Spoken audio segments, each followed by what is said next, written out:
So, I watched a movie called The Bride a bit ago. And it's a weird movie because, yes, it's basically about Frankenstein. He comes up to this mad scientist, my game stuck. He comes up to this mad scientist, tells her, I want a bride. So, they basically Frankenstein a lady. And it turns out the lady doesn't want to be Frankenstein. Like, like, you know. So she comes out not obedient, as would be expected of when you create an homunculus out of a dead person. That's the opposite direction of where I should go. And she just kind of fucks around, makes a mess. Things go south. Doesn't end very well for them, but they did find love. So I guess it's okay.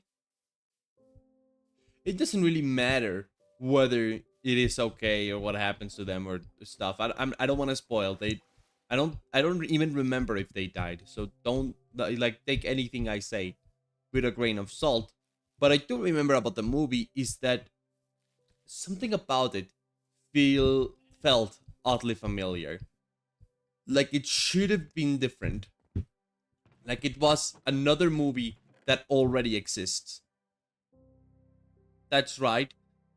You read the title. The Bride 2 felt extremely and a lot like a some sort of other version of of of of Joker 2. Which is crazy, right? Because Joker 2, if you don't remember, piece of shit of a movie.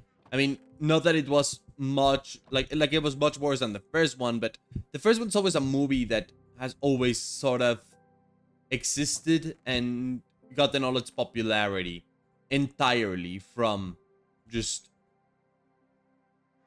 the ending. The ending to Joker 1 was so good that it actually attracted people back into like the story and kept them watching. And I'm not sure I feel like other movies there's a lot of movies that suffer from that issue where the best most important part of the movie is always the ending and the rest of the movie is just in service to the ending. So it's not that they're bad, it's that everything about the movie is designed around the ending because that's gotta be like the big moment, the part where you go like, oh, this recently happened with Obsession, but we'll talk about that movie in another video. um but hey, at least some movies manage to like keep up the pace all the way until they get to the very end, and thus it's not so bad that their ending is what it is. So, when it comes to Joker 1, yeah, I think the movie genuinely sucks outside of like the ending. The ending is quite good, and it literally is just the plot structure and everything that works towards making that a memorable movie, because otherwise it just wouldn't be a memorable movie. Sorry about making it easy there. I apologize. Unless you're not even looking at the screen, which is probably what you're doing. I can't deny it. You're probably not looking at the screen, and that's okay. You don't have to. You don't have to look at the screen. Gonna clean some geodes. So in comes this other movie. It's called, Bride of Frankenstein. Well, it's just called The Bride, but it is inspired by the book Bride of Frankenstein, and it is somewhat campy as a movie. I can't deny that. But the fact of the matter is, the characters just act like I expected Harley Quinn and Joker to act in Joker 2. So you watch this movie and you think to yourself, wait a second, I think this movie is just Joker 2. I think like it's clearly not entirely Joker 2 because there's a lot of changes, obviously. But I do mean it in the sense that it does feel like some sort of draft of Joker 2 that someone came around and said, "Hey, let's tweak this into making it work and making it into an actual movie." And so the result is I actually thought it was good. Like the movie there is good at all. There's a lot of elements from Joker 2 that didn't work there that were brought back here and they work here because they're actually given the time and respect they deserve. And of course, they obviously rewrote parts of the script so that they fit more with the whole like, oh, Frankenstein thematic that they ended up going with. But it is surprisingly similar how much the movies have in common when it comes to like themes and whatnot. And you can picture how Joker 2 would fit into this movie's narrative if it was Joker 2, right? Because like, okay, this is a little bit complex to get into. So let's start with Mr. Frankenstein, right?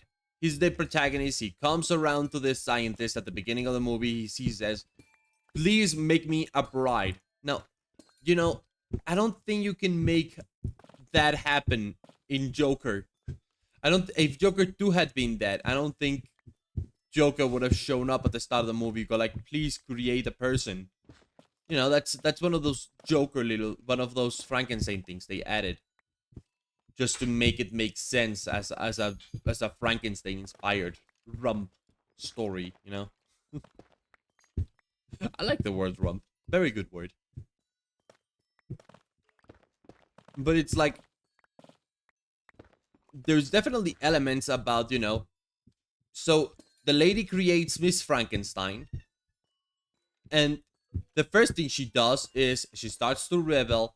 They start to kind of like try to live together, and eventually they escape the like place they are. Ow! Eventually they escape the place they are in with the lady that created them, right? And it's like, oh, hold on a moment. That's like in Joker 2 when they escaped the asylum. That did happen in the movie, didn't it?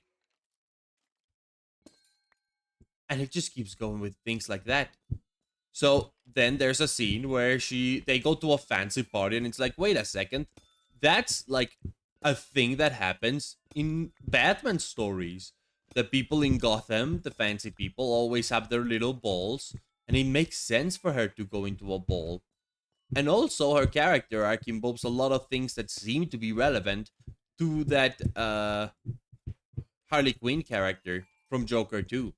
The whole thing where she's looking for freedom, she doesn't really want to just be someone's bride. It's like, wait a moment. She doesn't want to be like a counterpart to Frankenstein. She just wants to be her own thing. And it's like, wait a minute. I felt this time on purpose. It's like, the more you sit down on it, the more things match up. The more you realize, like, oh, wow. So, okay, if I want to get a little bit into more spoiler territory, and I hope you don't mind. If you do mind, you can watch the movie and come back. But part of the movie includes that you know how Joker 2 ends, right? Joker 2 ends on some guy shows up, he kills the Joker baby, and he reveals he's the real Joker baby all along. And it's just terrible. Because this time they didn't have a movie to plagiarize the rhythm of.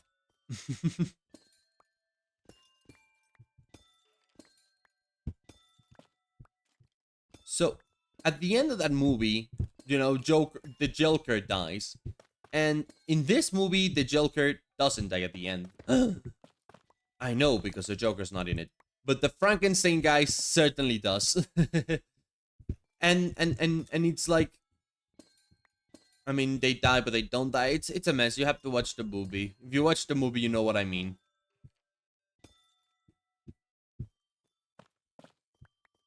But despite the whole mess and how messy it is very clear that in the new movie, there's a point where, like in The Bride, there's a point where Frankenstein kind of does die. They're Frankenstein, so they get to come back, basically. And so, in that part where he dies, I'm just thinking to myself, wait a second. This is how they wanted to kill the Joker. There's a scene where they're at like a drive-thru, and it's like, hey, drive-thru, a drive-in theater, not a drive-thru.